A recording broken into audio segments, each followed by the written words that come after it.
Seja qual for o dia, a hora ou o humor com que chegas aqui, há algo que nunca muda. Este é o espaço onde o Porto vive mais alto, onde sentimos o pulsar da cidade, onde cada palavra traz consigo o peso da história, a força da bancada e aquela energia que só quem é Porto entende de verdade. Hoje voltas a este lugar que é mais que um canal, é um ponto de encontro de gente que sente, que vibra, que sofre e que celebra com a mesma intensidade, porque ser Porto é isso mesmo. Estar ligado por dentro, ter orgulho no peito e carregar um amor que não se explica. E antes de entrares nas notícias que prometem abalar conversas, provocar discussões acesas e fazer arrepiar quem vive estas cores com seriedade absoluta, faz o que mantém esta comunidade viva e unida. Deixa o teu like, ativa o sininho e subscreve. Cada gesto teu reforça esta corrente azul, dá voz ao sentimento e mostra ao país inteiro que o Porto tem uma massa que nunca se esconde, que nunca vacila e que fala sempre mais alto quando é preciso. A vitória por 3-0 frente ao Sintrense podia ter sido apenas mais um resultado tranquilo da taça, mas Farioli tratou de lhe dar uma camada extra, daquelas que fazem qualquer portista endireitar as costas e prestar atenção ao detalhe. Depois do apito final, o treinador falou com a calma de quem sabe exatamente o que está a construir, mas também com aquela firmeza que deixa claro que nada está a acontecer por acaso. E a primeira revelação caiu como um sinal de que o Porto está a ganhar novas formas de pensar o jogo. Farioli disse, com orgulho absoluto, que o Porto jogou com 2 camisola 10, Rodrigo Mora e Gabri Veiga. E agora diz-me tu, há algo mais bonito do que ver 2 criadores, 2 talentos jovens, 2 cérebros ofensivos a fazer o jogo fluir ao mesmo tempo? O treinador explicou que ambos têm qualidade técnica, visão, criatividade e aquela inteligência que transforma ataques em ameaça constante.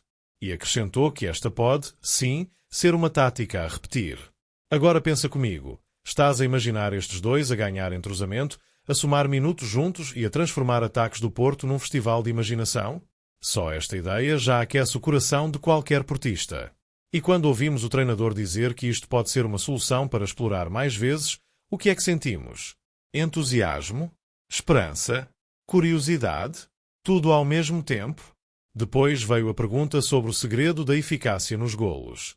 Foi então que Farioli mostrou aquilo que cada portista adora num líder, humildade e consciência do que está a ser construído. Disse que não há truques. Não há magia. Há trabalho, estudo, dedicação, atenção a cada detalhe.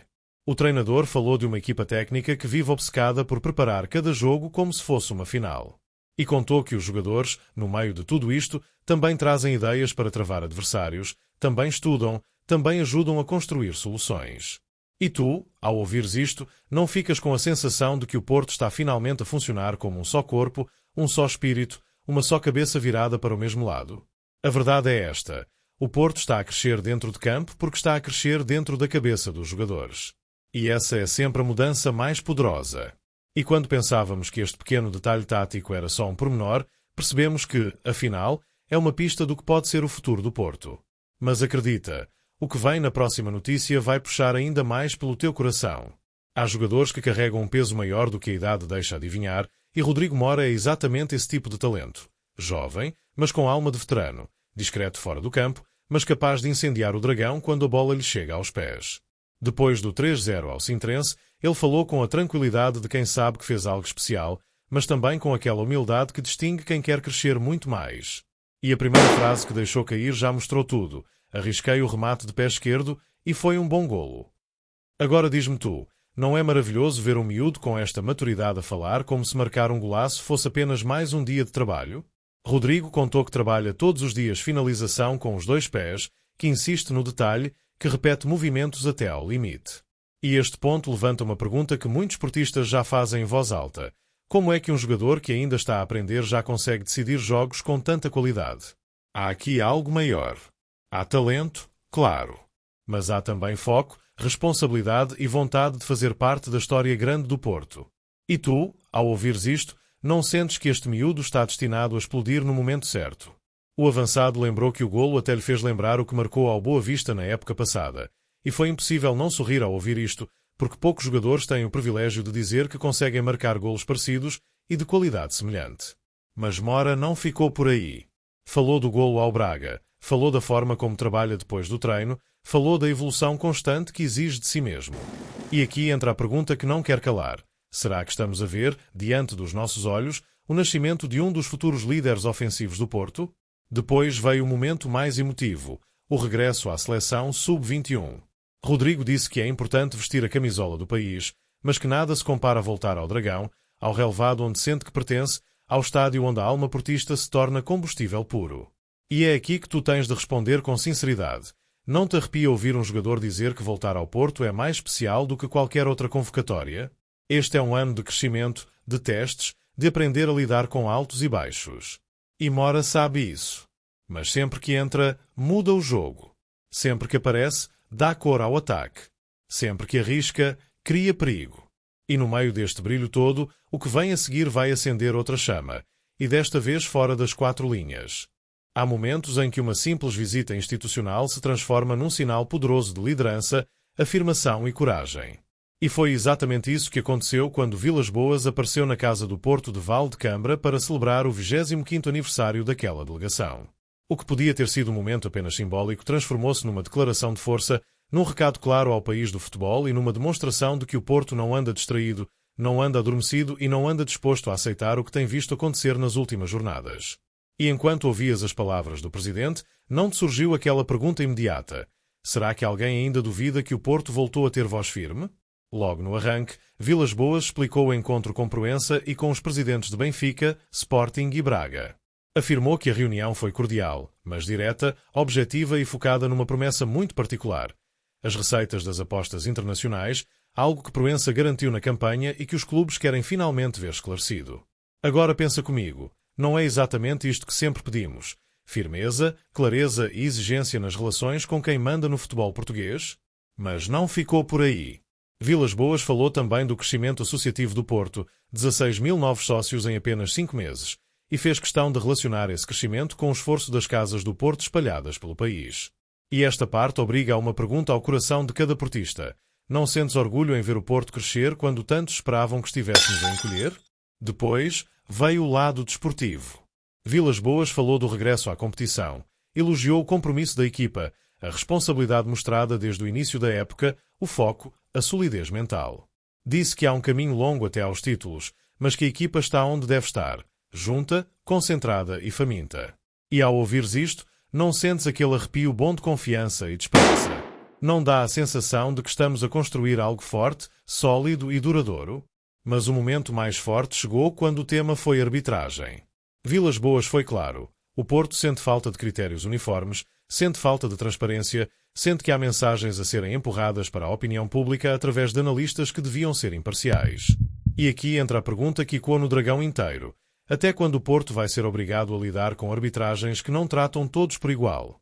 O presidente avisou: o Porto está atento. O Porto está vigilante.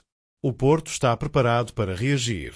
E isto deixa uma sensação clara: quem pensa que o Porto vai ficar calado está enganado. E mesmo assim, o que vem aí na próxima notícia vai mexer contigo de outra maneira. Há Assembleias Gerais que passam sem grande impacto, e depois há Assembleias que parecem carregar no ar um peso diferente, como se cada palavra, cada voto e cada decisão tivesse mãos no futuro do Porto. A AG deste sábado no Dragão Arena foi exatamente isso: um daqueles momentos em que o coração bate mais depressa, em que os sócios se levantam com sentido de missão e em que sentimos, com todas as letras, que o Porto vive de gente que não vira a cara ao que é importante. E a primeira pergunta que te faço é simples: onde estavas quando soubeste que o Porto apresentou o melhor resultado financeiro da sua história? Foram quase 40 milhões de euros de lucro, um número que deixou clara a confiança dos sócios, como se cada voto fosse uma palmada no ombro a dizer: continuem, estamos juntos. 1.341 votos a favor. E enquanto essa contagem ecoava no Dragão, não te passou pela cabeça: há melhor resposta para quem nos tenta apontar fragilidades do que mostrar contas tão sólidas? Mas se as contas foram motivo de orgulho, o ambiente ficou ainda mais intenso quando chegou a altura de votar os recursos das sanções aplicadas a Sandra Madureira, Vítor Aleixo e Vítor Catão. O assunto era delicado, carregado de memórias, feridas e emoções que ainda não cicatrizaram totalmente. E aqui entra a pergunta que muitos fizeram em silêncio: como é que se equilibra justiça, disciplina e, ao mesmo tempo, o coração de quem ama o clube?